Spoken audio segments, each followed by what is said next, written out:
introduction. So the challenging behavior are not simply disobedient. So the student, they often reflect unmet needs like need for attention, need for safety and acceptance, need to escape difficulty, and need for peer recognitions. And also teacher responses can change behavior positively.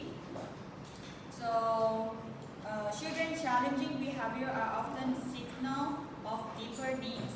So today we will explore four main factors, four main functions of behavior and how teachers can respond in ways that meet this need effectively. So here is the framework that related to my presentation today. It's about Maslow hierarchy of needs, Skinner behaviorism, and classroom management principle. And here is the behavior response. You can see in this table they have like the example 1, 2, 3, 4, 5 example. Let's take a look at some of the example here. The first one is interrupting, distracting. If the student have the behavior like this, like they interrupt in the class, so the possible need that is attention. So the student, what the student can do is that maybe the student says some phrases like, I see your idea, I see you have idea, let's keep them for now and share it later. Or maybe I want to hear you too, but let your friend finish this first. Or maybe if the student is like silent or not responding, so the student might feel not safety and don't have like that much confidence. And then the teacher can say the short answer like, don't worry about the mistake, you can do it. And then if you don't want to answer it now, so maybe you can answer it later, it's okay, like that. So it may make the student have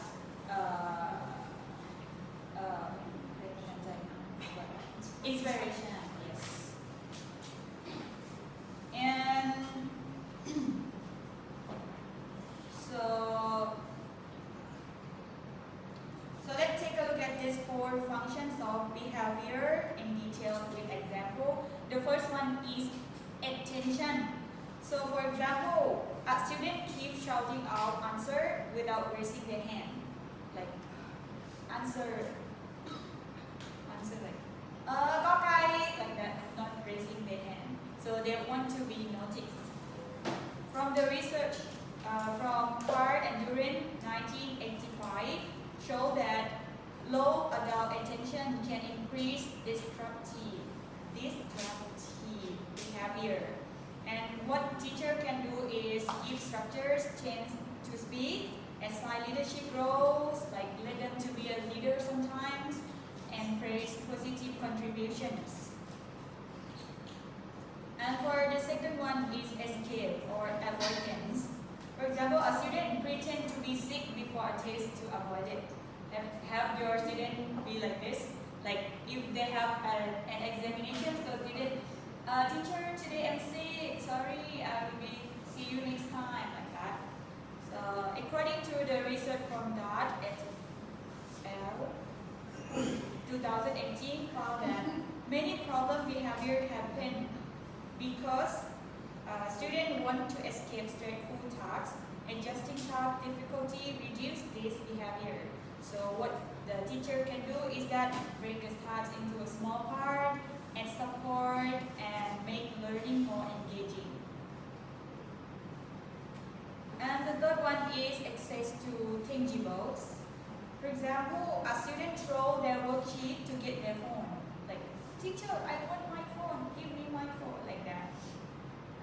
According to the research from Dunlap, 1994, giving choices can reduce escape behavior.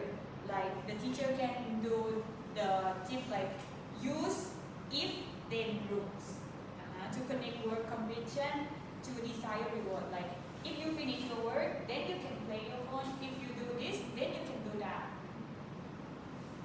And for the last one is sensory self-stimulation.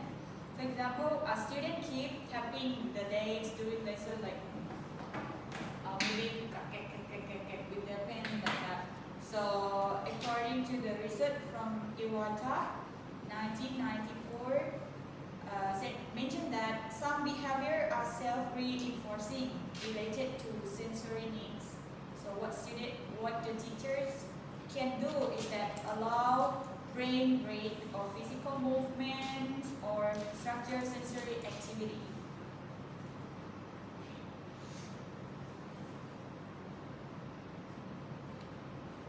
And when we connect this Maslow hierarchy of needs, we see that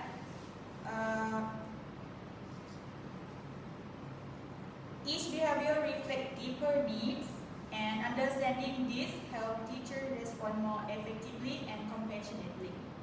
Yeah.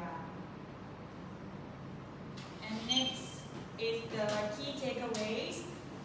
So to conclude these sections, we remember that behavior is communication.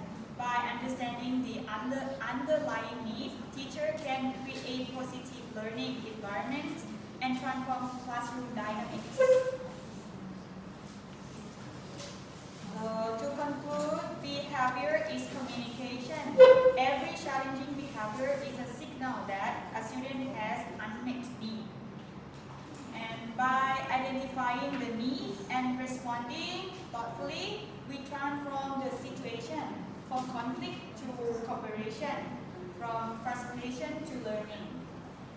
When teachers use compassion together with clear strategies, they create a positive classroom cultures where students feel understood and supported.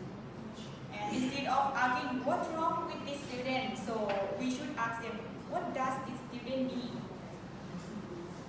This question is the key to effective teaching and lasting change.